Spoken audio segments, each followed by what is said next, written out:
Hello students, last લેક્ચરની અંદર આપણે example number 2.33 સુધી કમ્પ્લીટ કર્યા હતા. નાવ the time of question number 2.34 એટલે કે 34 નંબરના એક્ઝામ્પલ વિશે વિચારીએ અને કઈ બાબતો સમજાવે છે તેના વિશે જોઈએ. તો બાળકો, અહીં તમને ક્વેશ્ચન પૂછ્યો છે કે He+ માંથી બનાવવાના છે He+2.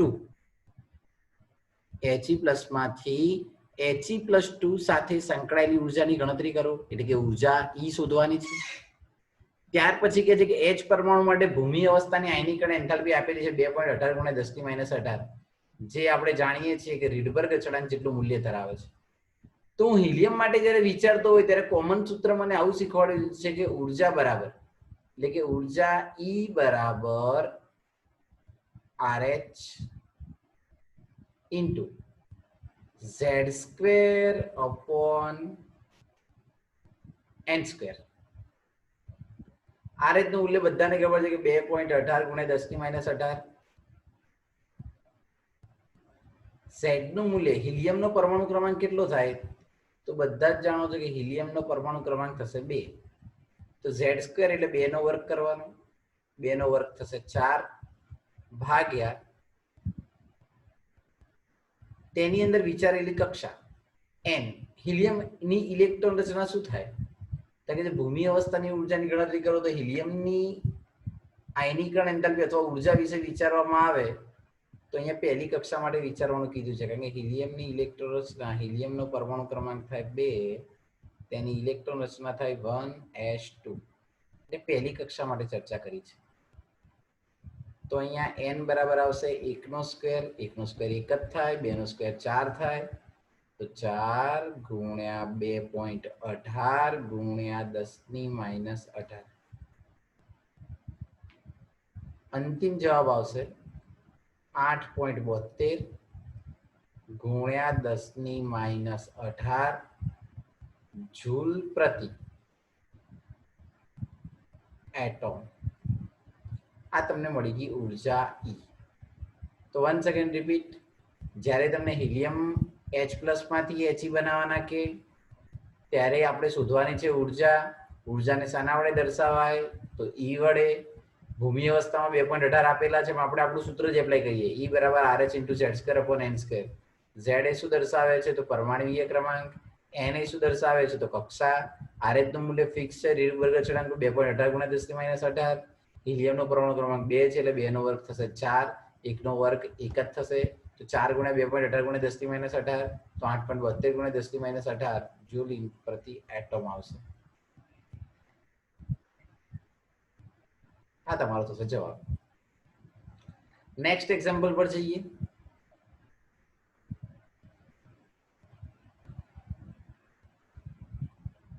એક્ઝામ્પલ નંબર 35 ની અંદર આપેલી બાબતોની ચર્ચા કરીએ તો અહીં બાળકો તમને જણાવ્યું કે જો કાર્બનનો પરમાણુનો વ્યાસ 0.15 નેનોમીટર હોય તો 20 સેમી લાંબી એક સીધી લીટીમાં જો કાર્બન પરમાણુ અડોઅડ એટલે કે નજીક ગોઠવાયેલા હોય તો કાર્બન પરમાણુ કેટલા ગોઠવાયેલા છે તેના વિશે ચર્ચા કરવાની છે. તો બાળકો સૌ પ્રથમ અહીંયા વિચારીએ, આપેલી બાબતની અંદર વિચારીએ વ્યાસ. વ્યાસ કેટલો આપેલો છે? તો 0.15 નેનોમીટર. ચલો, હવે વ્યાસ આપ્યો છે, ત્રિજ્યા શોધવી હોય ત્યારે તમે નાના સ્ટાન્ડર્ડમાં શીખેલા છો કે વ્યાસ ભાગ્યા 2 કરો એટલે તમને શું મળે બાળકો? તો ત્રિજ્યા. તો 0.15 ભાગ્યા 2 તો આપણને ત્રિજ્યા મળશે 0.15 ને 2 વડે ભાગશો એટલે કેટલા આવશે? 0.75. એકમ કયો છે? તો નેનોમીટર. હવે આ જ વ્યાસને જો તમને એમ કહી દે કે મીટરમાં કન્વર્ટ કરો તો 0.15 × 10⁻9 મીટર. કારણ કે આપણે જાણીએ છીએ કે નેનોમીટરમાંથી મીટરમાં જવું હોય તો 10⁻9 વડે ગુણવા પડે. સેકન્ડ વસ્તુ તમને આપેલી છે સ્કેલની લંબાઈ. સ્કેલ એટલે કે ફૂલપટ્ટીની લંબાઈ કેટલી આપેલી છે? તો લંબાઈ આપેલી છે 20 સેન્ટીમીટર. એકમ દરેક વખતે સમાન હોવા જોઈએ, તો સેન્ટીમીટરમાંથી મીટરમાં જઈએ. ચલો નાનામાંથી મોટામાં જાય એટલે માઇનસ ઘાત વડે ગુણવા પડે.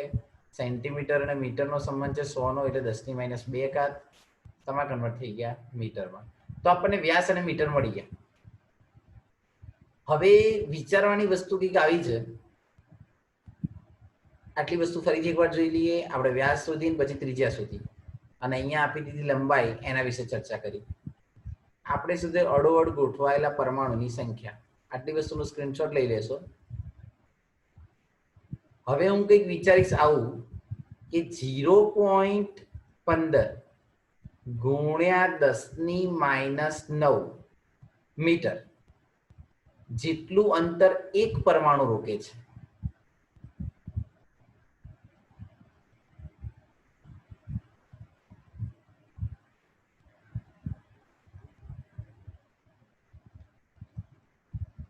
તો આપણા જોડે કેટલા સેમીની છે? તો 20 ગુણ્યા 10⁻2 મીટર જેટલું અંતર કેટલા પરમાણુ રોકે? ચલો એપ્લાય ધ ત્રિજ્યા. તો 20 ગુણ્યા 10⁻2 ગુણ્યા 1 ભાગ્યા 0.15 ગુણ્યા 10⁻9. ચલો કિંમત મૂકી દઈએ. તો 133.33 ગુણ્યા -9 ઉપર જાય તો +9, 9માંથી 2 કાઢવામાં આવે તો 7. તો અહીંયા તમે એક્ઝેક્ટ લખી શકો છો 1.33 ગુણ્યા 10⁹ પરમાણુ જગ્યા રોકશે. એકદમ ઈઝી અને સરળ બાળકો. માત્ર એકમોમાં કન્વર્ટ કરતા આવડતું હોવું જોઈએ. 0.15 ગુણ્યા 10⁻9 મીટરે એક પરમાણુ, તો 20 ગુણ્યા 10⁻2 મીટર, 20 ગુણ્યા 10⁻2 મીટરે કેટલા? તમને 1.33 ગુણ્યા 10⁹ પરમાણુ મળે છે. તમે એવું કહી શકો છો કે કાર્બન પરમાણુ પર એટલા ગોઠવી શકાય. આ જ રીતે આના જેવા બીજા એક એક્ઝામ્પલ પર જઈએ. અહીંયા ત્રિજ્યા શોધવી હોય તો શોધી શકાય, પણ દાખલામાં જરૂર નથી પડી તો તમે નહીં લખો તો પણ ચાલશે.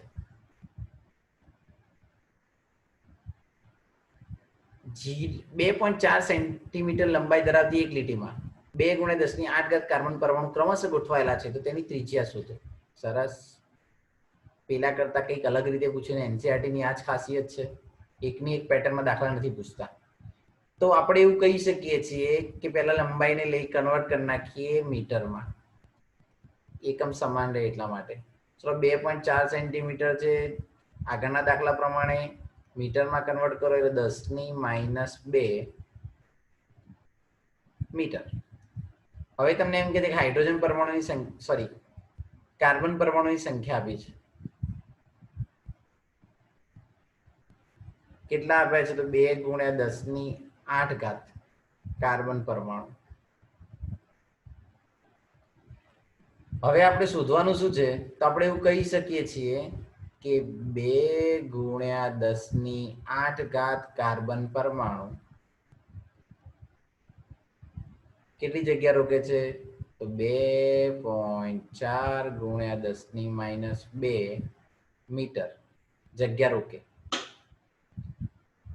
તો એક કાર્બન પરમાણુ કેટલી જગ્યા રોકે? 2.4 ગુણ્યા 10⁻2 ગુણ્યા 1 ભાગ્યા 2 ગુણ્યા 10⁸. ચલો કિંમત મૂકી દઈએ તો તમને જવાબ મળશે 1.2 ગુણ્યા 10⁻10 મીટર. પણ બાળકો, આ તમને મળ્યો એ કાર્બન પરમાણુનો વ્યાસ મળ્યો. આપણે શું શોધવાની છે? ત્રિજ્યા. તો ફરીથી એકવાર લંબાઈ કાર્બન પરમાણુ કમ્પેરિઝન કરે 2.8 2 ગુણ્યા 10⁸, 2.4 ગુણ્યા 10⁻2, તો એક કેટલા? તો એના માટે તમને મળે 1.2 ગુણ્યા 10⁻10. એ શું દર્શાવે છે? તો વ્યાસ. હવે વ્યાસને આધારે આપણે કાર્બન પરમાણુની ત્રિજ્યા શોધવાની. તો કાર્બન પરમાણુનો વ્યાસ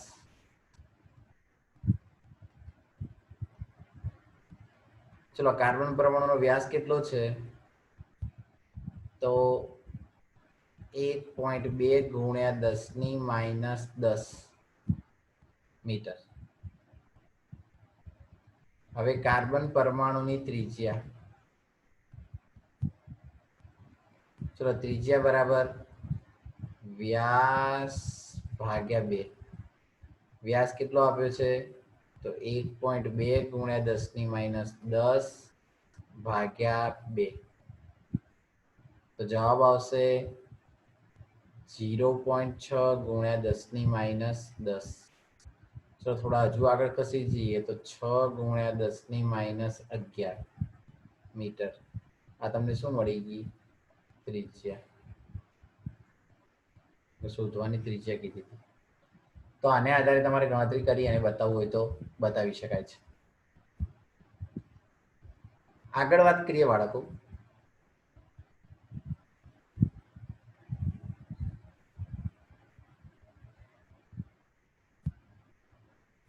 એક્ઝામ્પલ નંબર 37. ઝિંક પરમાણુ વ્યાસ આપી દો 2.6 એંગસ્ટ્રોમ. ચલો Zn પરમાણુનો વ્યાસ 2.6 એંગસ્ટ્રોમ છે. ચલો કન્વર્ટ ઇન્ટુ મીટર. તો 2.6 ગુણ્યા 10⁻10 મીટર. એ પરમાણુ ત્રિજ્યા પિકોમીટરમાં શોધો અને પરમાણુની સંખ્યા શોધો. બંને એક જ વસ્તુમાં માપી લીધું છે. ચલો પહેલા એ પરમાણુની ત્રિજ્યા,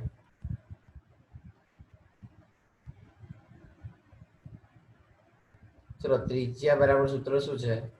તો r બરાબર વ્યાસ ભાગ્યા 2. વ્યાસ કેટલો છે? તો 2.6 ગુણ્યા 10⁻10 ભાગ્યા 2. તો ત્રિજ્યા કેટલી આવશે? 1.3 ગુણ્યા 10⁻10 મીટર. પણ આ બાળકોને સંતોષ પિકોમીટરમાં જોઈએ છે. તો r બરાબર પિકોમીટરમાં જો 10⁻12 લાવવા પડે. તો 10⁻12 કરવા માટે અહીંયા કેટલા વડે ગુણવા પડે? તો 100 વડે. તો અહીંયા થઈ જશે 30, કારણ કે 10⁻2 ઘાત વધારો તો થાય ને. 10⁻12 મીટર. તો r બરાબર તમને મળી જશે 130 પિકોમીટર. માત્ર 2 વડે ભાગ્યા, કંઈ નવું નહીં કર્યું, ખાલી એકમોમાં કન્વર્ટ કર્યા. સેકન્ડ થિંગ વિચારીએ. બી 1.6 સેન્ટીમીટર. મીટરમાં કન્વર્ટ કરી નાખો. ચલો 1.6 ગુણ્યા 10⁻2 મીટર. તો તમે ફરીથી અહીંયા એવું કહી શકો છો કે આપણા જોડે વ્યાસ કેટલો છે? તો 2.6 ગુણ્યા 10⁻10 મીટર જેટલું એક Zn પરમાણુ રોકે.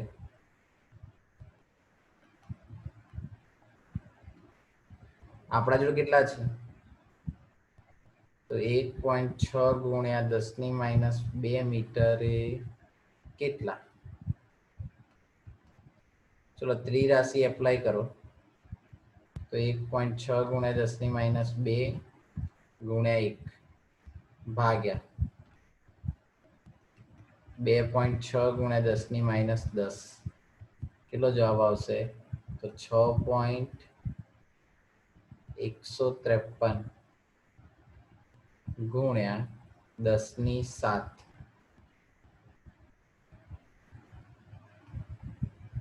Zn પરમાણુ. 1.6 સેન્ટીમીટર તો 1.6 ગુણ્યા 10⁻2 મીટર. 2.6 ગુણ્યા 10⁻10 મીટર જેટલું એક Zn પરમાણુ. તો 1.6 ગુણ્યા 10⁻2 મીટર એ કેટલા? તો 1.6 ગુણ્યા 10⁻2 ગુણ્યા 1 ભાગ્યા 2.6 ગુણ્યા 10⁻10. તો જવાબ આવશે 6.153 ગુણ્યા 10⁻7 Zn પરમાણુ. હવે એક્ઝામ્પલ નંબર 38 પર જઈએ.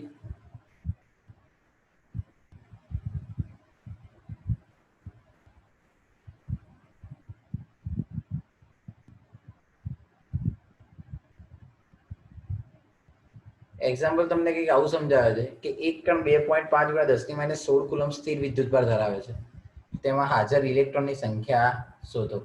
શું નક્કી કરવાનું છે? તો હાજર ઇલેક્ટ્રોનની સંખ્યા. જો સ્થિર વિદ્યુતભાર કેટલો છે તો એક કણ માટે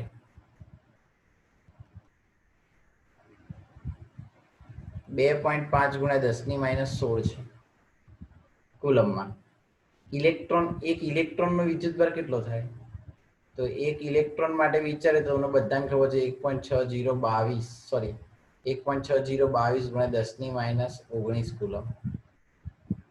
તો આપણે એવું કહી શકીએ છીએ કે 1.6022 ગુણ્યા 10⁻19 કુલંબે એક ઇલેક્ટ્રોન. તો 2.5 ગુણ્યા 10⁻16 કુલંબે કેટલા?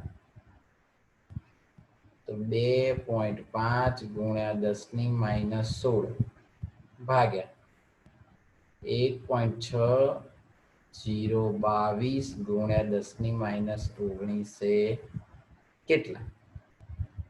ચલો સાદુરૂપ આપતા તમને જવાબ મળશે 560 ઇલેક્ટ્રોન. કેટલા મળશે? 560 ઇલેક્ટ્રોન જવાબ આવે છે. તો આ રીતે વિદ્યાર્થી મિત્રો તમે ઇલેક્ટ્રોનને આધારિત પૂછાયેલા એક્ઝામ્પલની ગણતરી કરી શકો છો અને તેના વિશેની સમજૂતી પણ આપી શકાય છે. હવે વાત કરીએ એક્ઝામ્પલ નંબર 39ની. તો એક્ઝામ્પલ નંબર 39 ને સમજતા પહેલા એક્ઝામ્પલ નંબર 39 ની વાત કરીએ તો મૂલીકણના તેલીબિંદુ પ્રયોગમાં તેલીબિંદુ પર ચળકતા એક્સ કિરણો દ્વારા પ્રાપ્ત સ્થિર વિદ્યુતભાર -1.282 ગુણ્યા 10⁻18 કુલમ છે. તેમાં ઇલેક્ટ્રોનની સંખ્યા શોધો. શું નક્કી કરવાનું છે? ઇલેક્ટ્રોનની સંખ્યા શોધો. ચલો આપેલી માહિતીને આધારે સૌથી પહેલી વસ્તુ એ કે વિદ્યુતભાર કેટલો આપ્યો છે તો 1.282 ગુણ્યા 10⁻18 કુલમ. એક ઇલેક્ટ્રોનમાં કેટલો હોય તો 1.6022 ગુણ્યા 10⁻19 કુલમ. હમણાં ચર્ચા કરી હતી એમની એમ જ ફરીથી એકવાર 1.6022 ક્રોસ 10⁻19 કુલમ્બ એ એક ઇલેક્ટ્રોનનો વિદ્યુતભાર. તો 1.282 ગુણ્યા 10⁻18 કુલંબે કેટલો? ત્રિરાશિ એપ્લાય કરીએ. 1.282 ગુણ્યા 10⁻18 ભાગ્યા 1.6022 ગુણ્યા 10⁻19 કુલંબે કેટલા? ચલો કેટલા આવશે? તો જવાબ આવે છે 8.001 ઇલેક્ટ્રોન. એટલે નિયરલી તમે 8 ઇલેક્ટ્રોન જવાબ લખી શકો છો. તો આ રીતે તેને સમજાવી શકાય છે. હવે એક થિયરિકલ ક્વેશ્ચન છે, ઇઝી, પણ આપણે થિયરી બાબત છે છતાં સમજાવી દઈશું.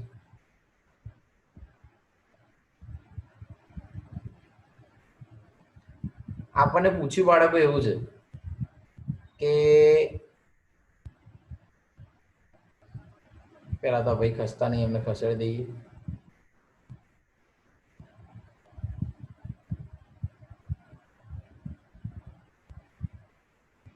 રુથરફોર્ડના આલ્ફા કણના પ્રક્રિયાના પ્રયોગમાં ભારે ધાતુ જેવી કે ગોલ્ડ પ્લેટિનમ પર કરવામાં આવે છે. જો આ ભારે ધાતુને બદલે હલકી ધાતુ જેવી કે એલ્યુમિનિયમનો પાતળો વરખ વાપરવામાં આવે તો પરિણામ શું આવે? રુથરફોર્ડના આલ્ફા પ્રક્રિયાના પ્રયોગમાં આલ્ફા કણનો મારો ભારે ધાતુ જેવી કે ગોલ્ડ અને પ્લેટિનમ પાતળા વરખ પર કરવામાં આવે છે, જ્યારે એલ્યુમિનિયમ જેનો ઉપયોગ કરવામાં નથી આવતો. કેમ આવું કરે છે એના વિશે આપણે ચર્ચા કરવાની છે. તો સૌપ્રથમ વિચારીએ તો ભારે ધાતુના કેન્દ્રમાં પ્રોટોનની સંખ્યા વધારે હોય. ભારે ધાતુના કેન્દ્રમાં પ્રોટોનની સંખ્યા વધારે, કારણ કે જેટલો પરમાણુય ક્રમાંક એટલા જ તેમાં શું જોવા મળે તો પ્રોટોનની સંખ્યા જોવા મળે. હવે પ્રોટોન વધારે હોય ત્યારે આલ્ફા કણનો મારો થાય તો આલ્ફા કણ અટકાય અને આપણો પ્રયોગ જે સાબિત કરવો છે એ કરી શકો. જો ભારે ધાતુને બદલે એટલે કે ભારે કેન્દ્રમાં પ્રોટોનની સંખ્યા વધારે હોવાથી કેન્દ્રીય ધનવીજભાર વધુ પ્રમાણમાં થાય છે. આથી આવા કેન્દ્ર પર ધનવીજભારનો મારો કરવામાં આવે તો અપાકર્ષણને કારણે માની લો કે અહીંયા કોઈ એક કણ રાખવામાં આવ્યો અને આ કેન્દ્ર છે, આલ્ફા ગણનો મારો કર્યો તો આલ્ફા ગણ અથડાયો, રિટર્ન આવ્યો. પણ ક્યારે રિટર્ન આવે? જો તેમાં કેપેબલ પ્રોટોનની સંખ્યા અપાકર્ષણ કરવા માટે હોય તો. બન્યું એવું કે આ પાતળો એકદમ વર્ગ છે તેના અથડાવી સીધે સીધો પસાર થઈ ગયો તો થોડો ખોટો પડે. માટે પ્લેટિનમ કે ગોલ્ડનો ઉપયોગ કરવામાં આવે છે કારણ કે તેમાં પ્રોટોનની સંખ્યા વધારે હોય છે, કેન્દ્રીય ધનવીજભાર વધે છે, અપાકર્ષણને કારણે વિકિરણને પાછું પાડવું હોય તો પાડી શકાય. પરિણામે આલ્ફા કણનું ચોક્કસ ખૂણે વિચલન પામી શકે છે. જ્યારે હલકી ધાતુના કેન્દ્રમાં વીજભાર પ્રમાણ ઓછો હોવાથી અપાકર્ષણની માત્રા ઓછી હોય, વિચલન ઓછું થશે, જેને કારણે પ્રોપર સમજાવી ન શકાય એટલા માટે. અને બીજી એક વસ્તુ એવું કહેવામાં આવે છે કે ગોલ્ડનો જ કેમ ઉપયોગ કરવામાં આવે? અંદર આપી નથી પણ હું તમને પૂછું છું, ગોલ્ડનો જ કેમ ઉપયોગ કરવામાં આવે છે? તો ગોલ્ડ એટલે કે એયુ, આપણી ભાષામાં વાત કરીએ તો સોનું, જે ઓરમ શબ્દ પરથી આવેલો છે. હવે ગોલ્ડ છે ને એને 1 ગ્રામને તમે ખેંચીને 2 કિલોમીટર લાંબો તાર બનાવી શકો. એટલા માટે એટલો પાતળો વરખ, 100 નેનોમીટરનો પાતળો વરખ માત્ર ને માત્ર ગોલ્ડનો જ બની શકે છે. માટે ગોલ્ડનો ઉપયોગ કરવામાં આવે છે. 2 રીઝન છે. એક તો તેમાં પ્રોટોનની સંખ્યા વધારે હોય અને બીજો એટલો પાતળો વરખ ગોલ્ડનો જ બની શકે છે. આથી આલ્ફા કણના પ્રયોગની અંદર કોનો ઉપયોગ કરવામાં આવે છે? તો પ્લેટિનમ અથવા ગોલ્ડના પાતળા વરખનો ઉપયોગ કરવામાં આવે છે. 41 નંબરનો ક્વેશ્ચન જોઈએ તો તમને અહીંયા એવું કીધું છે કે સંજ્ઞામાં જ્યારે કોઈ પણ સંયોજનની સંજ્ઞા લખવામાં આવે ત્યારે 35 Br79 એટલે કે 79 અને Br79 લખી શકાય, પરંતુ જો સંજ્ઞામાં 79 Br35 અને 35 Br સ્વીકાર્ય નથી. કેમ આવું? એમ તો કોઈ પણ તત્વનો પરમાણ્વીય ક્રમાંક નિશ્ચિત અને પૂર્ણાંક હોય છે. આપણને ખબર છે કે ઝેડની સંખ્યા કેવી હોય? તો નિશ્ચિત હોય અને પૂર્ણાંક હોય છે. જ્યારે દળ ક્રમાંક અનિશ્ચિત હોય, તે સમસ્થાનિક ઉપર આધાર રાખે છે. એટલે દળ ક્રમાંક લખવો અનિવાર્ય છે. દળ ક્રમાંક લખવો કેવો છે? અનિવાર્ય છે. એટલે દળ ક્રમાંક લખવો પડે. ફરીથી એકવાર, પરમાણ્વીય ક્રમાંક નિશ્ચિત હોય છે, જ્યારે પરમાણ્વીય દળ બદલાતું રહે છે સમસ્થાનિકને આધારે. આપણને ખબર છે કે પરમાણ્વીય ક્રમાંક સમાન હોય પણ પરમાણ્વીય દળ જુદા જુદા હોય તો સમસ્થાનિક કહેવાય. ઇંગ્લિશમાં એને આઇસોટોપ્સ કહેવાય. એટલે દળ ક્રમાંક લખવું કેવું છે? અનિવાર્ય છે. આ ક્વેશ્ચનો VSQમાં આવે. તો અહીં આપણે 41 ક્વેશ્ચન સંપૂર્ણપણે પૂરા કરીએ છીએ. પછી ક્વેશ્ચન નંબર 42, 43 અને 44 મેં યુટ્યુબ લેક્ચર ઉપર તમને શીખવાડેલા છે, જે તમારે ફરીથી એકવાર જોઈ લેવાના છે. અને જ્યારે એક્ઝામ્પલ એના રિલેટેડ ચાલતા હોય ત્યારે જ આપણે એના વિશે ચર્ચા કરી હતી. નેક્સ્ટ ટાઈમથી આપણે એક્ઝામ્પલ નંબર 45થી સ્ટાર્ટ કરીશું. તો અહીં સુધીના બધા જ એક્ઝામ્પલ કમ્પલસરી 2 વાર લખીને તૈયારી કરવી. અને જો ક્યાંય અટકો છો અથવા નથી આવડતું તો તમે પૂછી શકો છો. Thank you.